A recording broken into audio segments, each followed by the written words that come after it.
Hello, So Squad. Welcome back to another episode of the Business House podcast. I'm your host, Eva Wolf, and today we are speaking about your first 5 clients, where to look, and what to offer. Business Sauce. So this episode is for the freelancers who are just stepping out, maybe quickly, maybe nervously, but ready to get paid. And every people want a check, all right? So not to burden on empire, not to go viral, just to get 5 real clients.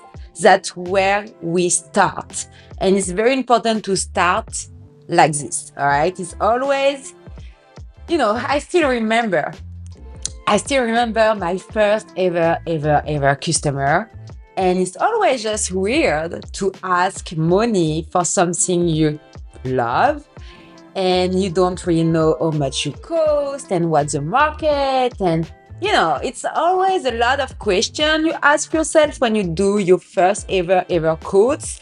And when you get your first ever check, you're like, oh my God, okay, I'm a freelancer. And yeah, so I do remember the only thing different is me when I start in business, my real job.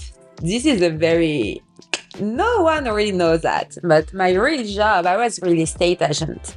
So I remember my first ever client when he signs so it was like like some paper to say, okay, I give you the house, sell it. I don't know in English the words, but anyways. And I remember when I did my first visits and someone make a deposit and I was like, fuck, I sold my first house. And I was like so fucking exciting and I couldn't believe it. I remember my manager at this time was like, Eva, stop screaming in my office. I know you're happy. That's great. But you can't be happy before the money is on your bank account. So, it's not because you sign, it's not because it's done. Until you don't have the money on your bank account, this is not a deal. And we say it's like a kind of bad luck if you speak about a deal you did without the real deal, like signing, paying. This, when it's paid, that's the deal. The deal is signed and you can be exciting. So anyway, I just remember how it feels this first ever sale and how it feels as well when I start to do some freelancing during the COVID after being an event planner. I just, do everything digital because I didn't have a choice. I needed to pay my rent as well. And yeah, I do remember it was it was so strange, this customer actually. It was a random Lebanese restaurant in Paris. And I was living in Normandy. And it's a guy said, oh, Eva, you know what? Do you do this? I was like, yeah, I do. I didn't do any community management ever before. And I was like, yeah, I do community management. And I do remember he said, okay, you know what? I have this customer. I can't take care of him anymore. You know what? I trust you. I was like, okay. And I got my first call like that. And we did the quotes. And you know what? Oh my God.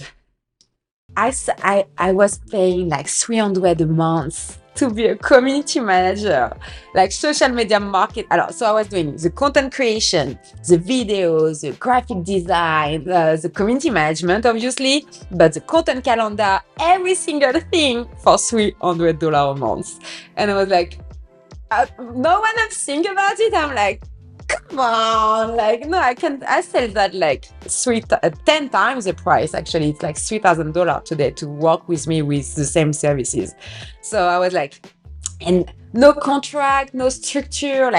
It was a, freestyle sell customer. And it's why I'm doing this episode today, because I want to give you my better tips and my best advice for you to get started and to do not be worried about how it will go and what I should do and what if he asks more thing or she asks more thing, because it's a thing you have to know. Customers always want more, all right? And it's why when you sign, it's very important to put every single details into your quotes or your estimate or your proposal, whatever you pick to give him away. But when you sign this contract, or when they say, okay, let's do it, let's start. All right, let's start.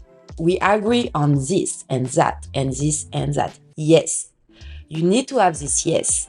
And it can, you can see it like, that's stupid. No, it's not, because the thing that you agree on something and you just repeat and be sure you guys understand the same thing and it's no confusion, it will just make payment easily and the services easily. Because being a service provider versus selling product is two different things. And right now I'm speaking about, okay, you want to become a freelancer, you want to do some freelancing, so you want to sell services, you want to sell your skills, and you want to, this is another thing I will say, but anyway, you want to sell your skills, and you have to be agree on what you will provide versus what you can provide as an add-on. And every single thing we will not be in this estimate will be an add-on. So be careful for that, because some customers, sometimes when you're very young and when you just start, some take some advantage of you. And if you can, like, oh, can you do this? Can you do that? So you do it because you're like, oh, I'm so afraid to lose my first customer ever. But at the end of the day, time, it's time. And it's why I wanted to jump on that as well. So when you sell your skills, please sell a mission. Don't sell hours, because selling hours will provide a kind of, like a rate, like a value. It means that for a customer who do not understand what you provide, because to be clear, when someone asks you to do something, is to delegate. One if it's for to delegate, or the second example, it will be because they don't have the skill. So they hire you, one, if it's one for delegate because they don't have time, two, it's for delegate, of course, but because they don't have the skills. And one of each others means that when you sell your services, you sell your skills and you sell your time, and both are valuable. And you can't start to sell your time like, I don't know, maybe 10, I don't remember in euro, but it's two different markets. But we say in the US, you can't start to sell yourself like $20 an hour, because it means that if you do a project for 10 hours, it will be just $200.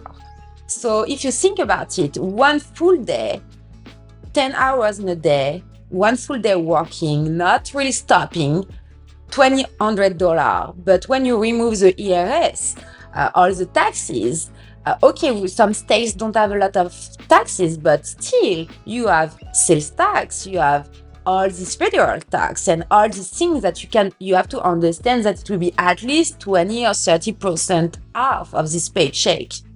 So are you okay to work a full day for 150? And it's just something you have to understand, because if you sell a mission for a customer that way, it means in his mind, to come back on what I was starting to say, is some people don't have the skills, so they don't understand that some tasks take time.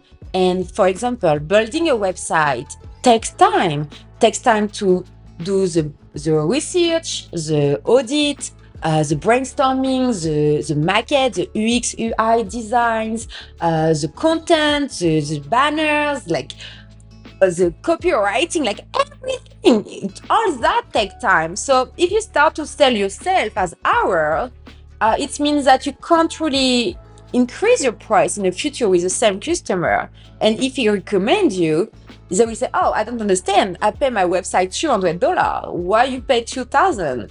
And it's just, you have to think about the big picture. So I know pricing, it's a big topic. It's always the hardest part of being an entrepreneur, being a freelancer. But at the same time, when you start, you have to be, okay, I can't be very, very high rates because I'm not a senior, I'm a junior. I just start, I don't have really a portfolio. But at the same time, you can't just sell yourself.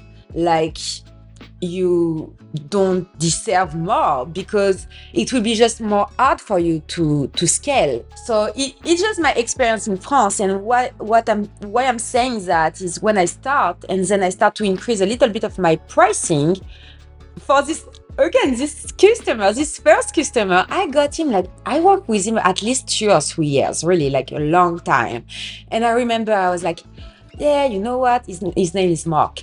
And I was like, you know what, Mark, 300, I didn't really realize a year ago, but it's more time. So at least it will be at least $400. Like, it will be like 100 a week. Oh my God. I was selling myself. Oh my God. Anyways, it was a long time ago, and he was like, start to cry, like, oh, if I can't afford that. I'm like, dude, like, I bring you like so many customers every single day in your restaurant, and you will say like you can't pay me like 100 more a month after everything I do for you.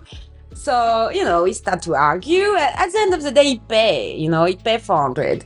But it's what I'm saying is, just increasing your pricing at a time with some customer, it can be the worst experience ever, because then they don't understand why you have to pay more and blah blah blah. So it's why I'm saying, when you sell something, you sell a mission, you sell a big picture, you sell a services, and you do not sell hours, because it will be more hard to increase your price if you sell hours. And when you're beginner, you don't even know how time it will take. When I start to build website, I start coding website, I could make five to 7 full day. Today, I can make a website in just a half day, like 4 hours is done. And now with AI, oh my God, like, big time. But it's another topic. But what I'm saying is, I increase my price, but I reduce my time.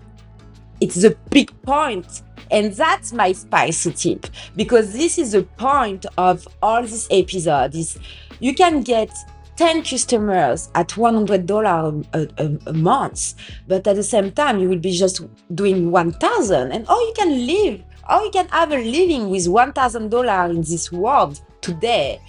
It's no way. So you have to see the big picture. You have to be, fair, because you can't start saying, oh, I'm taking $10,000 for a website. He will look at you and say, okay, where is your team? Where is your portfolio? With which brand did you work? And they're like, okay, go away, dude. Like, go away, baby. Anyway, so start slow. My advice, start slow. Take your first client, find your first customers, and it's always someone like around you, your friends, a friend of a friend, a family, a friend of a family. Build your portfolio like that. Show that you have skills, you're different, you know what you're doing. And please don't really start to do free stuff. Really, like, even if it's a friend, like, dude, like, it's a friend, so pay. Like, why you will do something free for a friend? Like, it's a service, you start, so you have to support you.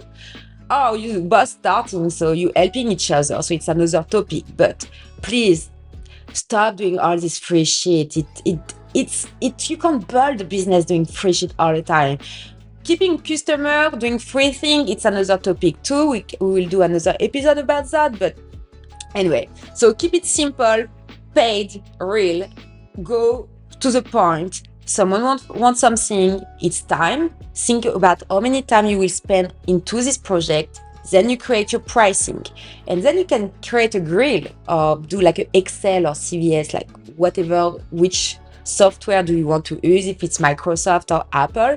But start to say, okay, I can do this, I can do that, blah, blah, blah, blah. You list every single skills you have, every single thing you can do, and then you put the time you think it will take to do something. And then you create your pricing.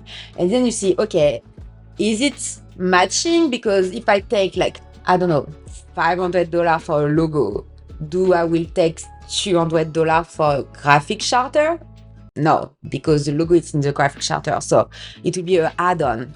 You sell a logo, you sell the graphic charter as an add-on, the brand guideline as an add-on, the assets as an add-on, etc., etc. So I think you got the point, right? It's everything I wanted to speak about.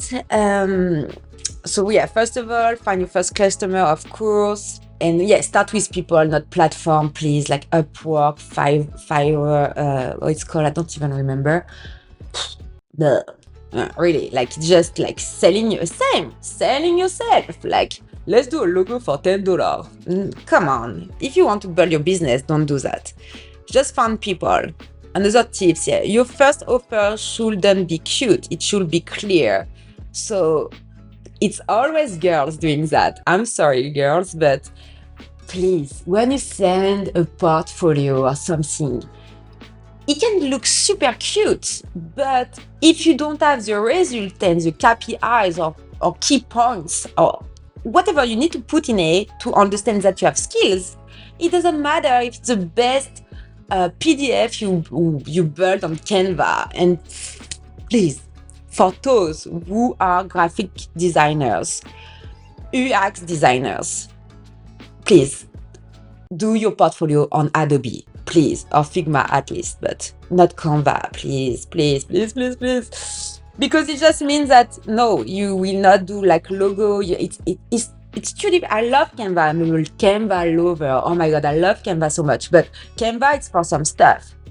For others, it's other, like two different things. Anyways, I'm losing my mind. But so yeah, the best clients start when you stop over explaining stuff. So take time, explain, review, sign. And I think you have every key to just start to sell your services. Yeah, you don't need a niche. You don't need a website. You just need to move. So move right now. Find your first 5 customers, follow the steps, and make some deal. All right. Thank you so much for listening to this episode of the Business House podcast. If you found value in this today episode, be sure to subscribe and leave a review. And yeah, see you soon to the next episode. Bisous.